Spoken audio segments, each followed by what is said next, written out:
Bonsoir à toutes les vaillantes travailleuses et travailleurs d'ici et d'ailleurs. Je m'appelle Yvette Akissi, je ne suis pas une influenceuse.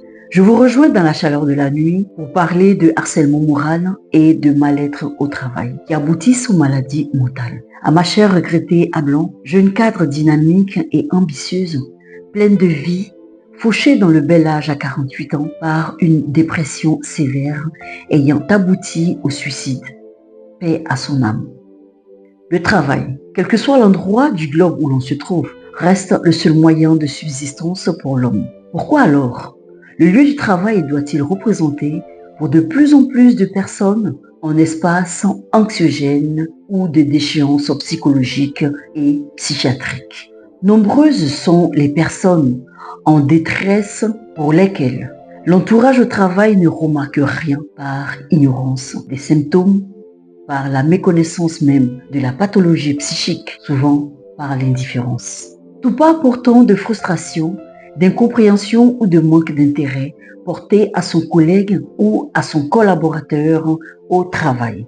L'hypocrisie, l'abus de pouvoir, le rabaissement, le refus de reconnaissance, la discrimination, la jalousie, la haine et l'injustice, tout cela participe au stress qui occasionne des troubles de panique, de burn-out, de détresse et de dépression. Ce dernier va se terrer alors dans un mutisme ou une soumission due au respect de la hiérarchie. Ces nuits vont s'affoler et se transformer en des crises de tachycardie, d'angoisse, des insomnies ou des ruminations nocturnes intenses. La peur du lendemain s'installe progressivement. Le travail devient une corvée, une routine lourde et épuisante. Et pourtant, la nécessité familiale ou sociale est là pour te rappeler de ne pas être égoïste, de t'accrocher, de forcer pour vivre. Que dis-je, de survivre pour ne pas perdre ton boulot, car tu es chanceux d'en avoir un par ces temps qui courent. En général, ce n'est pas le big boss de la structure qui va harceler le travailleur, lui-même trop occupé dans sa quête de résultats.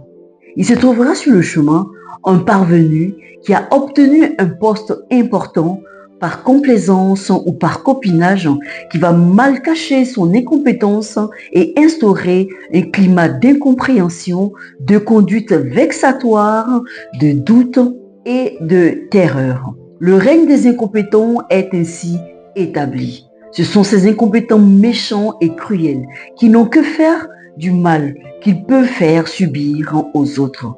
Je m'adresse davantage à ceux qui ne savent pas ce qu'est le poids du harcèlement au travail.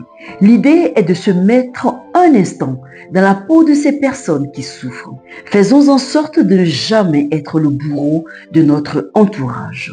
Il est primordial de déployer tous les moyens pour que cesse le harcèlement, parce que l'on est au courant de ce qui se passe entre collègues ou avec les supérieurs. Apprenons à être les gardiens des uns et des autres, afin que le lieu de travail soit plus serein, sain et propice à l'épanouissement et non à la mort. Apprenons à protéger notre santé mentale.